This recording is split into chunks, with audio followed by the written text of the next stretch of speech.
நான் இங்கே பின்னாலே இருக்கின்ற பொழுது ஒருத்தர் வந்து சொன்னார்,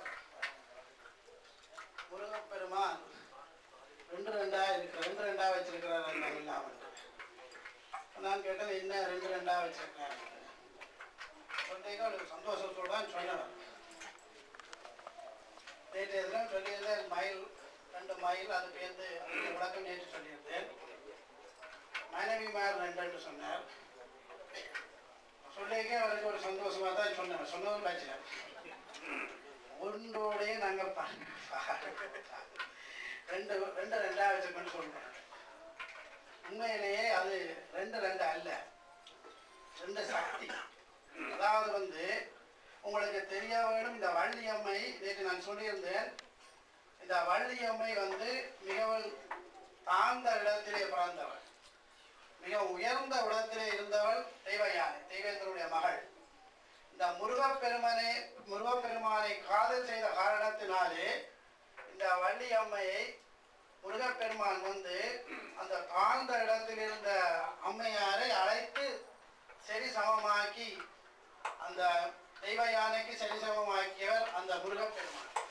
எளிமையான ஒரு தெய்வம். பாருங்கள், இந்த யாரால முடியும் சொல்லுங்கள் பார்ப்போம். ஒரு தாழ்ந்த இடத்துக்கு அப்படியே வந்து வீடு வைனம் வள்ளியம் வந்து தெய்வ யானையை வந்து உயர்ந்த இடம் அப்படியே கொண்டு அங்கே அந்த தெய்வ யானையை கொண்டே வள்ளியம்மையை கொண்டே அப்படி தெய்வ யானைக்கு நிகராக வைத்து எல்லோரும் வணங்குவதற்காக வைத்தான்னு சொல்லி நேற்று பெருமைப்பட்டோம்.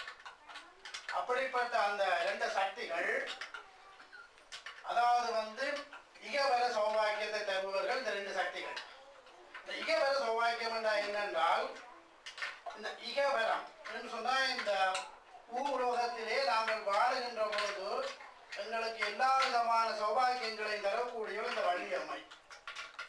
அது எப்படி என்று சொன்னால், நாங்கள் முருகனை வணங்க என்ன செய்வார் என்று சொன்னால், இந்த வள்ளியம்மை எங்களை ஒரு இந்திரன் போல வாழ வைப்பாள். அனைவருக்கு சந்தோஷமா இருக்கு, இந்திரனை போல வாழணும்னா. ஏன்னா இந்திரன் நிறைய பொருள் அப்படி அல்ல.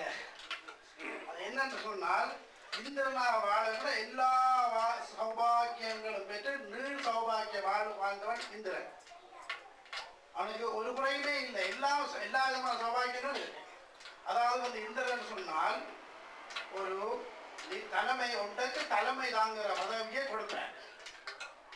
அப்ப இந்த லோகத்தில் நாங்கள் இந்திரனாக வாழ்வோம் என்றால் நாங்கள் ஒன்றை வழி நடத்துவதற்கோ அல்லது ஒரு வியாபார ஸ்தாபனத்தை தலைமை தாங்கவோ அல்லது ஒரு உயர் பதவியை வைக்கக்கூடிய பதவிகளை தந்து எங்களுக்கு எல்லா விதமான சௌபாகியங்களையும் தருவாங்க இந்த வள்ளியம்மை. எப்பதான் முருகனை வணங்கினார், சும்மா இருக்க வராது. இதெல்லாம் முருகனை வணங்க அவன் அந்த சௌபாகியங்களை கொடுப்பாக்கலாம். உங்களுக்கு தெரிய வேண்டும், நாங்கள் ஒரு உயர் பதவியில இருந்தால் ஊர்ல தான் நாங்கள் எங்கே எனக்கு தெரியல, கீழே இருக்கிறவர்கள் எல்லாம் எப்படியெல்லாம் அவர்களை பார்த்து வணங்குவார்கள். துண்டை தூக்கி கீழே வைப்பார்கள், டீயை கொண்டே கொடுப்பார்கள், காஃபி வேணுமான்னு கேட்பார்கள், இல்லை நரசூல் காஃபி தான் கேட்டு அதுவும் கொடுப்பார்கள். ஏன்னா பதவி கூட பெரிய ஆள், அவரை பிடிச்சால் அடுத்த கொண்டே காரியங்கள் சாதிக்கலாம் என்று சொல்லி அந்த பதவியை கொடுத்த உடனே ஒரு அதிகாரம் பெறும், ஆணவம் பெறும். அப்ப அவர் என்ன செய்யணும், 4-5 பேரை வச்சு நடந்து போனா கூட உள்ள விழுந்தா கூட எடுத்து கொடுக்க ஒரு ஆள் இருப்பேன். இன்னும் இந்தியா இலங்கையில இப்ப இருக்கு, அரசியல்ல பார்த்தா அதெல்லாம் இருக்கு. அப்போ அந்த ஆணவம் பெறவிடாமல் ஒரு இந்திரனை போன்று வாழ வைப்பாளாம் இந்த அம்மையார். அதனாலதான் நம்ம இந்த பூலோகத்துக்கு அதிபதியாக நாங்கள் கும்பிடுவது இந்த வள்ளியம்மை.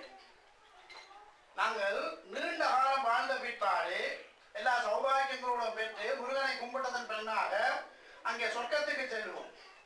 அங்கே முருகனுடைய ஆட்கள் இருப்பார்கள். அங்கே எங்களுக்கு விதமான சௌபாகியம் வந்தோடனே வரவேற்பினேன், வாங்க வந்துட்டீங்க பாருங்க, எங்களோட முருகனை வந்துட்டீங்கன்னு சொல்லி காஃபி குடிக்கிறீங்களா, சாப்பிடுறீங்களோ கேட்கிறேன். இது நான் விளையாட்டுக்கு சிரிப்புக்காக சொல்லல. அதாவது வந்து நாங்கள் இறைவனோடு இருந்து புண்ணியம் செய்திருந்தால் எங்களுக்கு கிடைக்கக்கூடிய நன்மைகளை சொல்றேன். அங்கே நாங்கள் போக அங்கே இருக்கிற எங்களுக்கு முன்னுக்கு கும்பிட்டு முருகனிடம் சென்றவர்கள் கூப்பிட்டு எங்களை வரவேற்பார்கள். சாப்பிடுறீங்க கேட்பாங்க, விருந்து பிரசாரம் பண்ணுவாங்க. அங்கே கேட்டு எங்களை சகல சௌபாகியத்தை வச்சிருக்கோம். அதுக்கு அதிபதியாக இருப்போம் யார் சொல்லுங்க பார்ப்போம், தெய்வையா. அதனாலதான் இந்த முருகப்பெருமான் 2 சக்திகளை வைத்திருக்கிறாரு, ஒளிய 2 மனைவி அல்ல. நான் ஒவ்வொரு முறையும் இந்த சந்தேகம் ஒவ்வொருத்தருக்கும் பிறகு ஒவ்வொரு வேஷம் கூட. இந்த சந்தேகம் ஆம்பளைக்கு வாங்குறது கூட ஏன்னா 2 வச்சிருக்கேன். 2 வச்சிருக்கிற பாடுதான் தெரியும் இல்லை.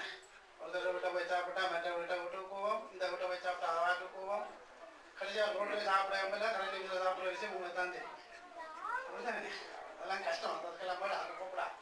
ஆக நீங்கள் இந்த முருகப்பெருமானை நீங்கள் தொடர்ந்து வணங்கி கொண்டு வர இந்த வாழ்க்கையிலேயே கிடைக்கக்கூடிய எல்லா சௌபாகியங்களும் இங்கே கிடைத்து, நல்ல பதவி உயர்வுகள் எல்லாம் கிடைத்து, எல்லா விதமான சௌபாகியங்களுடைய வாழ்ந்து நீள் சௌபாகிய வாழ்வு அந்த பாடத்தில் வருகிறது.